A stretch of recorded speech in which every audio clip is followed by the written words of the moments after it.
성 요한 세례자의 순환 기념일에 보내드리는 오늘의 강론. 담당의 천주교 대전교구 천안 오룡동 성당 김윤재 신부입니다. 오늘 복음은 마르코 복음 6장 17절에서 29절까지의 말씀입니다. 그때 헤로데는 사람을 보내어 요한을 붙잡아 감옥에 묶어둔 일이 있었다. 그의 동생 필리포스의 아내 헤로디아 때문이었는데 헤로데가 이 여자와 혼인하였던 것이다. 그래서 요한은 헤로데에게 동생의 아내를 차지하는 것은 옳지 않습니다 하고 여러 차례 말하였다. 헤로데아는 요한에게 앙심을 품고 그를 죽이려고 하였으나 뜻을 이루지 못하였다. 헤로데가 요한을 의롭고 거룩한 사람으로 알고 그를 두려워하며 보호해 주었을 뿐만 아니라 그의 말을 들을 때에 몹시 당황해하면서도 기꺼이 듣곤 하였기 때문이다. 그런데 좋은 기회가 왔다. 헤로데가 자기 생일에 고관들과 무관들과 갈릴레아의 유지들을 청하여 잔치를 베풀었다. 그 자리에 헤로디아의 딸이 들어가 춤을 추어 헤로데와 그의 손님들을 즐겁게 하였다. 그래서 임금은 그 소녀에게 무엇이든 원하는 것을 나에게 청하여라. 너에게 주겠다 하고 말할 뿐만 아니라 내가 청하는 것은 무엇이든 내 왕국의 절반이라도 너에게 주겠다 하고 굳게 맹세까지 하였다. 소녀가 나가서 자기 어머니에게 무엇을 청할까요 하자 그 여자는 세례자 요한의 머리를 요구하여라 하고 일렀다. 소녀는 곧 서둘러 임금에게 가서 당장 세례자 요한의 머리를 쟁반에 담아 저에게 주시기를 바랍니다 하고 청하였다. 임금은 몹시 괴로웠지만 맹세까지 하였고 또 손님들 앞이라 그의 청을 물리치고 싶지 않았다. 그래서 임금은 곧 경비병을 보내며 요한의 머리를 가져오라고 명령하였다.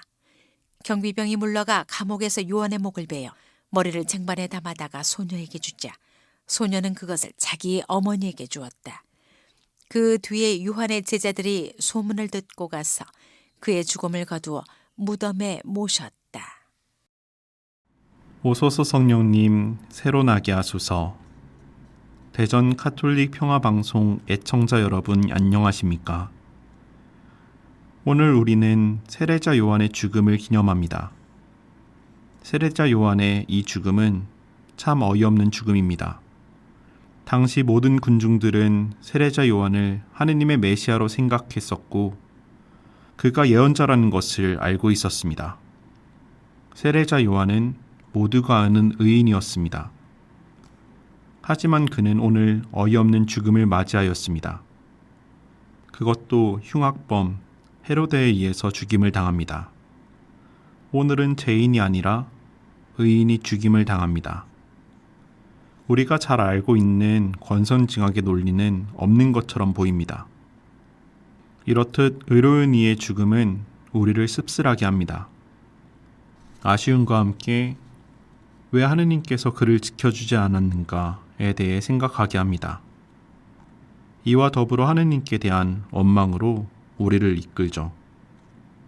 우리 주변의 의로운 이의 죽음도 그렇고 성경 속 의인의 죽음도 그렇습니다. 이 원망은 의로운 이의 죽음 앞에서 어쩔 수 없습니다. 오늘 세례자 요한의 죽음은 너무도 허무하기에 그 원망이 더 큰 것 같습니다. 오늘 성경의 일은 정치였습니다. 하지만 정치인은 윤리적이지 못했습니다. 헤로데는 세습된 정치인이었기에 그의 권력은 쉽게 무너지지 않습니다. 또한 헤로데는 강한 자에게 약하고 약한 자에게는 강했습니다. 더 큰 권력에 굽신대죠. 그에게 중요한 것은 로마 제국의 힘으로 자신의 권력을 유지하는 것이었기 때문입니다. 더욱이 그는 윤리적이지 못했습니다. 그래서 한 사람, 세례자 요한은 그의 윤리에 대해서 이야기하였습니다. 그의 행동이 옳지 않다고 이야기했던 것입니다. 그래서 우리는 오늘 한 어이없는 죽음을 맞이하고 있습니다. 세례자 요한은 한 소녀의 소원에 따라서 어이없게 죽음을 맞이하였습니다. 우리는 한 사람의 죽음을 봅니다. 죄악에 충묵하지 않았던 의인은 권력의 힘 앞에서 힘없이 무너졌습니다. 그는 하느님의 뜻을 따르기 위해서 목숨을 걸었습니다. 그리고 우리는 알고 있습니다. 그가 예수 그리스도의 길을 닦아놓았다는 것을 말이죠. 그의 죽음은 우리 눈에는 너무도 어이없어 충격적이라고 말할 수 있습니다. 그가 닦아놓은 길을 걸으셨던 예수님께서는 이제 더 힘든 고난의 길을 홀로 걸으십니다.